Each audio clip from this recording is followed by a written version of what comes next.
Hi, I'm Mike Kulig. Welcome to The Savvy Homebuyer, the show that brings the builder to you. Today we're in Fayette County in the inner Bluegrass area where we're going to meet with Greg Martelli of Fox Hill Construction. He's going to tell us a little bit about the company as well as tour a couple of his homes. Let's go meet up with him now.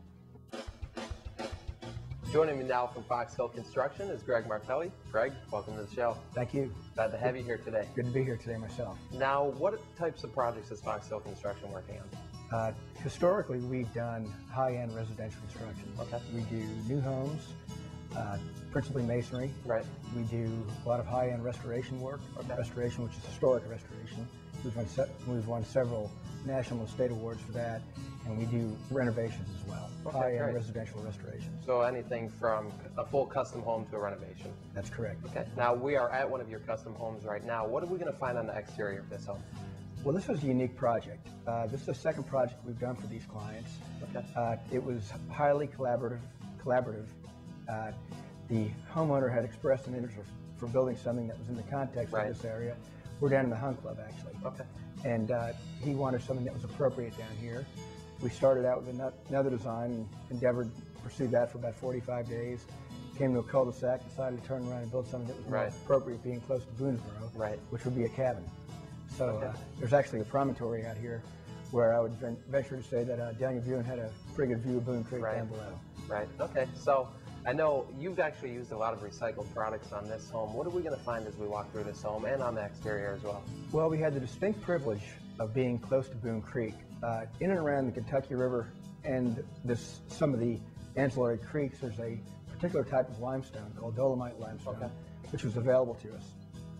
So we quarried the stone, which was an endeavor, and then fashioned the stone, made the foundation of the house, the fireplaces, and all the pavers as well. Okay. This stone in particular is a superior stone to what is typically the indigenous Kentucky blue-gray limestone.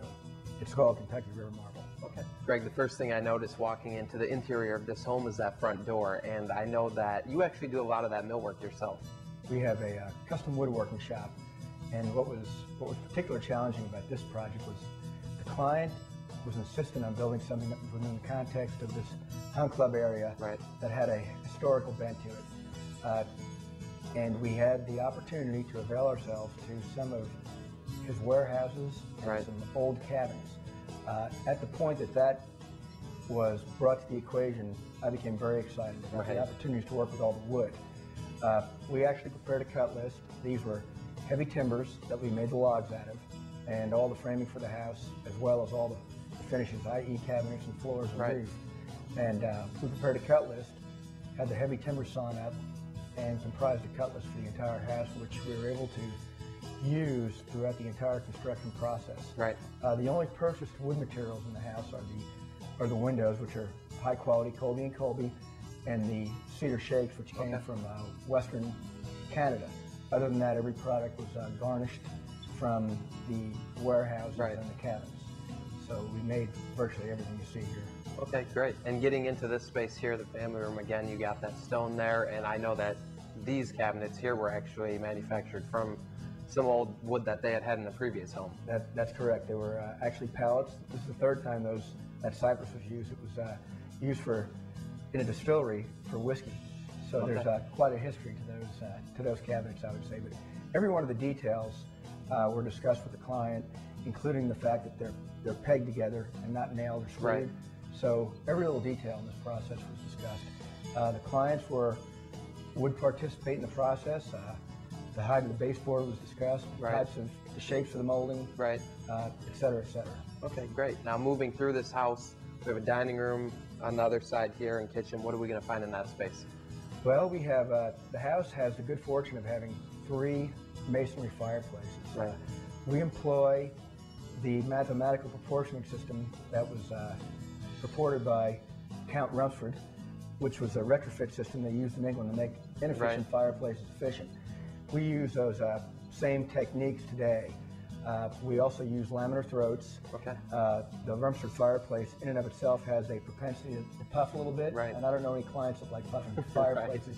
So I've taken the design and modified it a little bit, and we use a laminar throat, which enhances draft and minimizes that opportunity for it to puff. But they work really well. They generate heat. they're really handsome fireplaces. Okay, great. And you know, getting into that kitchen, you have that great brick oven there. What do we have in that space? Well, we had the client came to my house. He was mostly interested in these window seats that we have here, which were a nice introduction because we're able to bring light in from the outside. Right. The cabin only had a few windows, and when he came to the house, he saw a brick pizza oven that I've built, Okay. and decided that he needed one as well. We made some improvements from mine. This one has a electric rotisserie, which works very well. Mine doesn't. So, and they do from time to time have catered events here, so it's served them extremely well. Right. You can grill in it.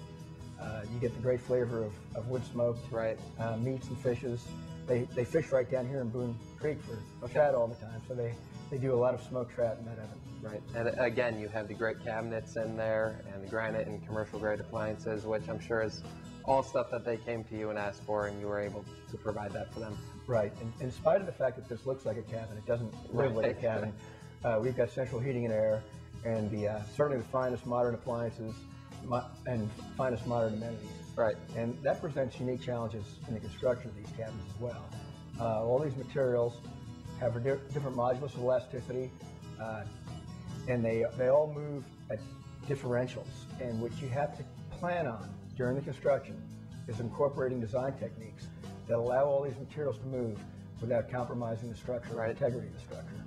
And virtually to invite the outside in. We don't want any cold air blowing through or hot air in the summertime, and we sure don't want the waspers that we have coming in from the outside. Now, Greg, let's talk a bit about the process of when someone builds with Fox Hill Construction. You mentioned that brick oven over there. That's something that they saw at your home. Are they typically bringing things to you that they want in the home, or do you walk them through a home? They're bringing an agenda. I call it a wish list. There's a wish list and a want list, and then there's a necessity list. And what we try to do is prioritize those various lists. The necessity list is something that we've got to address, and certainly come up with satisfactory answers. Then what we try to do is, depending on the budget, we try to incorporate as many elements of the wish list into it as possible.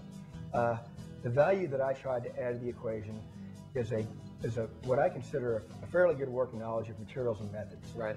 And I'm always letting them know where I think their best value is. That doesn't mean that's what they should do. Right. They've got ultimately the opportunity to make their own choices. Right. So what I try to do is bring to the equation experiences that I've had. I've had the really good opportunity of working with some of the best architects in the country. Right. So I've been able to garnish some design ideas and some techniques from those folks that I can share with my everyday clients. Right. Okay, so you are a true custom home builder. You know, you're not limiting them to choices. Anything they bring to you, you can incorporate in their home. Anything that they bring to the equation, we can incorporate. Okay. And we're somewhat unique in that we hire our own carpenters, we frame our own homes, we trim our own homes, and we have the capacity with our shop to make or manufacture anything in wood, and we regularly do. Great. We also have a dry kiln, so we can dry green lumber. Okay, great. Now, Greg, another space I want to touch on in this home is that master suite upstairs. What do we have up there? Well, that was one of the challenges of this house. The log cabin was compressed from its current design by 3.5 feet. Right. So we had to jump the foundation up, which is one reason we have 20-inch baseboards. Right. And we had to use some timbers at the top to elevate that so that we could actually access what was a loft upstairs. Okay. So now we have a really nice wood-burning fireplace up there, and a bathroom with a laundry in it that compares with anywhere in the country, I would say, but on a smaller scale.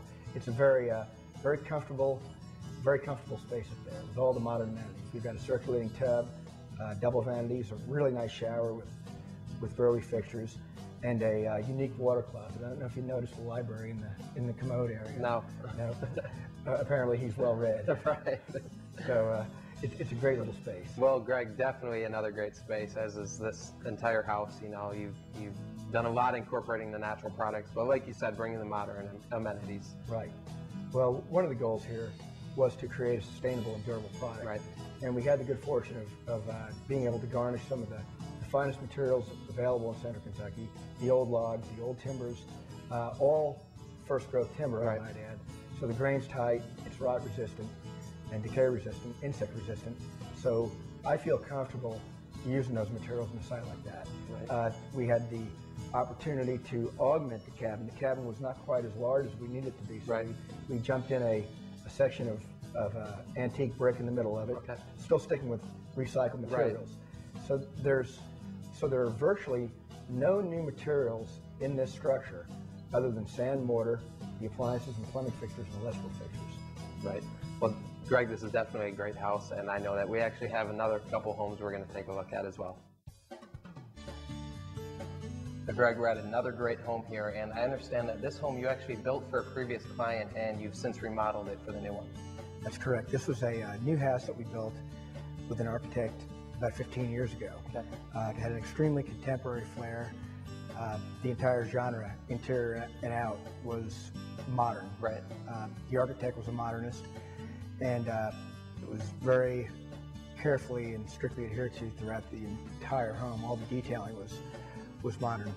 The new clients, as you can see, have a much more traditional bent. Their furnishings, the art, the fabric is very traditional and there's a lot of equine art in here as well. Right. And this is a lot more appropriate. And I was fortunate to be called, and I mean that sincerely, fortunate to be called to renovate the house.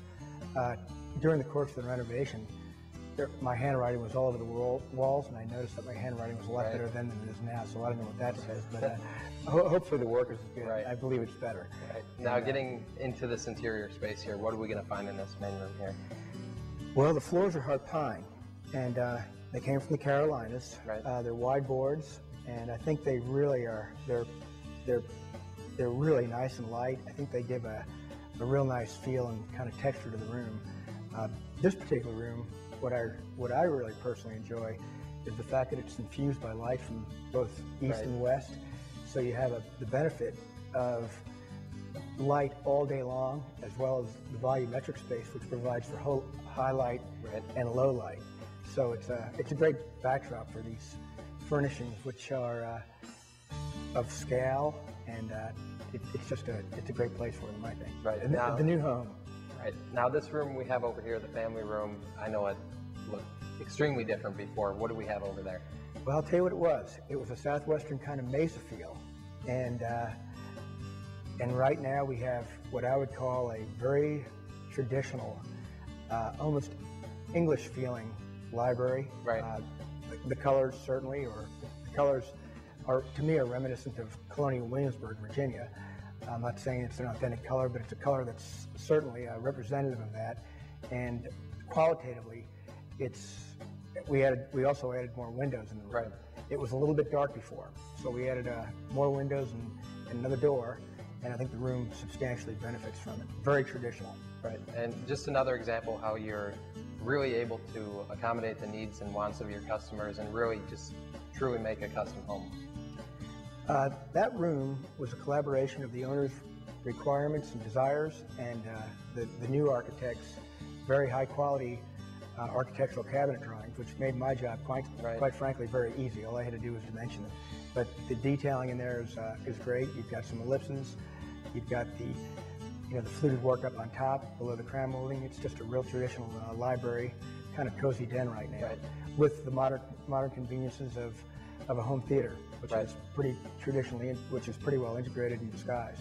Greg, this kitchen over here is another great space. What were some of the things that they came to you and asked for in the renovation? Well, the clients with the architects designed what I would consider a very high-quality modern kitchen with all the finest appliances that are available today. You've got a Viking range, sub-zero refrigeration, high-quality dishwashers that are very, very quiet. The scale of the room changed. We put some soffits in, which defined the space more appropriately than it did before. The room was a little wider and open before, and now you have what I would consider a traditional breakfast area and a very well-defined kitchen. The lighting is greatly improved as well. There's a parabolic eyebrow window in the front, which floods the room with light night and day, and that was maintained, and I think that's a really nice attribute to the kitchen. The high-quality cabinets, the granite tops are really nice, and the mural, which I think is fantastic. in the back, which serves as the backsplash. Right. Greg, these two homes we've seen today are absolutely beautiful. And you know, you're not only using great products inside of them, but really accommodating the lifestyle of your clients. And I understand that there's actually another project you recently completed. What do you have there? One thing I'd like to say in the course of this before we conclude is all these jobs are great opportunities. Right. And to have a client that has a vision and has the capacity to allow me to do all these great unique projects, that's one of the inspirations for my business.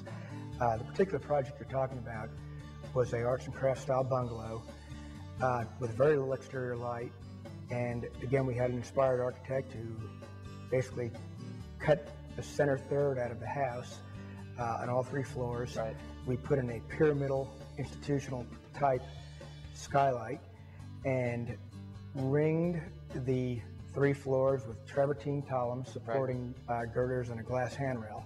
So the entire space is flooded with light, and it's a perfect backdrop for her stained glass, which she's been actively involved with for 30 years, and some of her artwork as well. Right. It definitely sounds like a great space, and you know, I'm amazed at some of the things we've looked at today. You're definitely, like I said, providing a lifestyle and wants and needs for people, and you know, I'm just really amazed at your customer service. Well, one of the things that we do routinely, and it makes us somewhat unique in the marketplace, is that we've got the capacity to build cabinets, casework, and doors that nobody in town can do. Right. As a component of our construction company, which allows us to be somewhat expeditious in the process, as expeditious as we possibly can, and also control the quality. So that's been a really nice benefit, having that, just maintaining the quality of it. It's an AWI certified shop as well, and there's only 2 of those in Lexington.